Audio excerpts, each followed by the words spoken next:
Welcome back. We are continuing with our next story, which is Wonder, the wonderful book. So we will begin this recording with Why I Didn't Go to School. Next week I start 5th grade.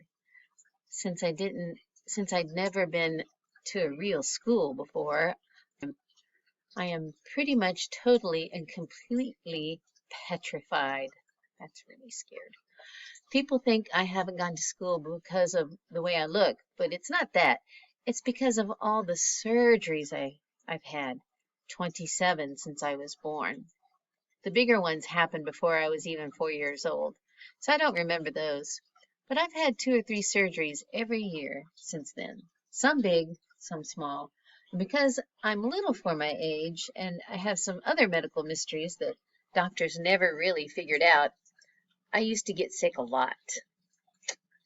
That's why my parents decided it was better if I didn't go to school. I'm much stronger now, though. The last surgery I had was 8 months ago, and I probably won't have to have any more for a couple of years. Mom homeschools me. She used to be a children's book illustrator. She draws really great fairies and mermaids. Her boy stuff isn't so hot, though. She once tried to draw me as a Darth Vader, but it ended up looking like some weird mushroom-shaped robot. I haven't seen her draw anything in a long time.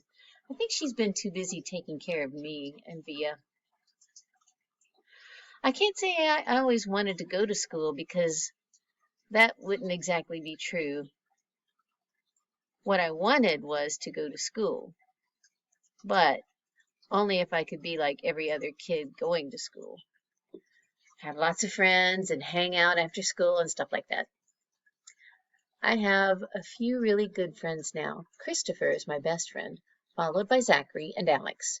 We've known each other since we were babies, and since they've always known me the way I am, they're used to me.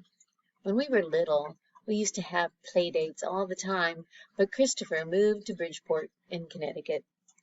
That's more than an hour away from where I live in North River Heights, which is at the top tip of Manhattan, and Zachary and Alex started going to school. It's funny, even though Christopher's the one who moved far away, I still see him more than I see Zachary and Alex. They have all these new friends now. If we bump into each other on the street, they're still nice to me, though. They always say hello. I have other friends, too, but not as good as Christopher and Zach and Alex were.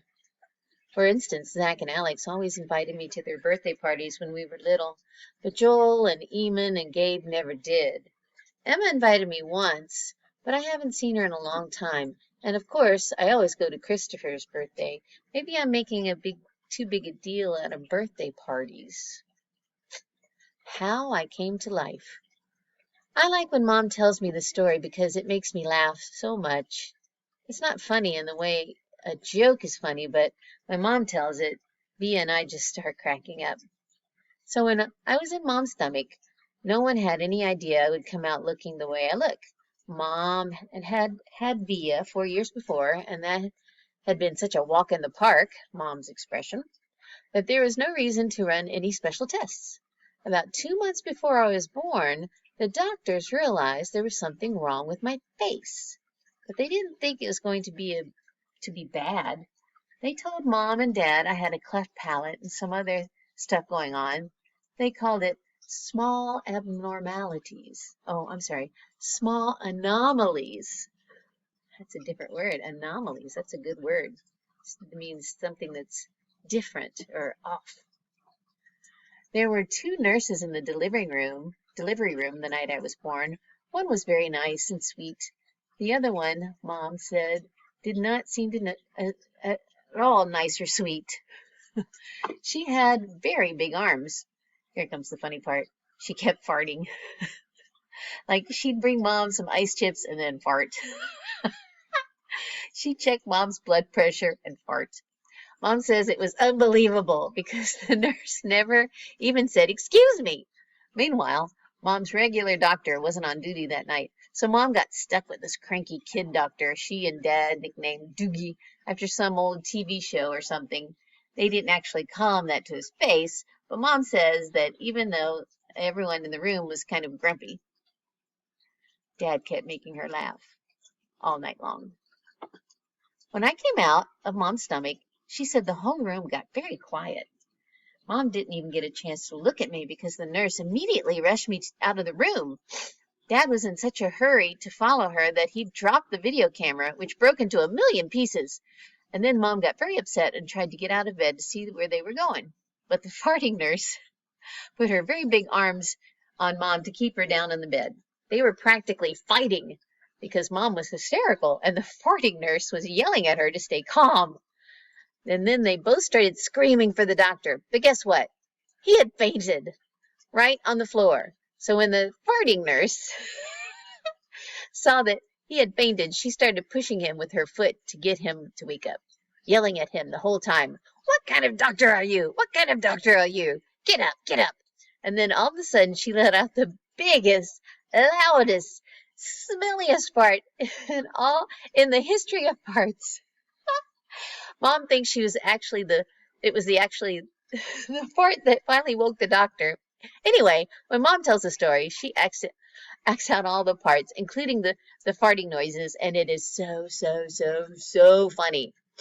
Mom says the farting nurse turned out to be a very nice woman. She stayed with Mom the whole time, didn't leave her side, even after Dad came back and the doctor told them how sick I was. Mom remembers exactly what the nurse whispered in her ear when the doctor told her I probably wouldn't live through the night. "Everyone born of God overcometh the world."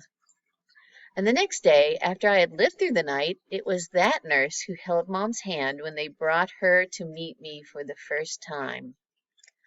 Mom says by then that they had told her all about me.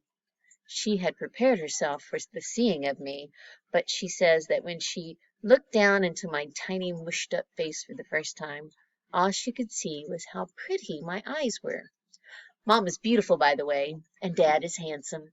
Via is pretty, in case you were wondering. All right, so we'll leave it there for now. Until next time.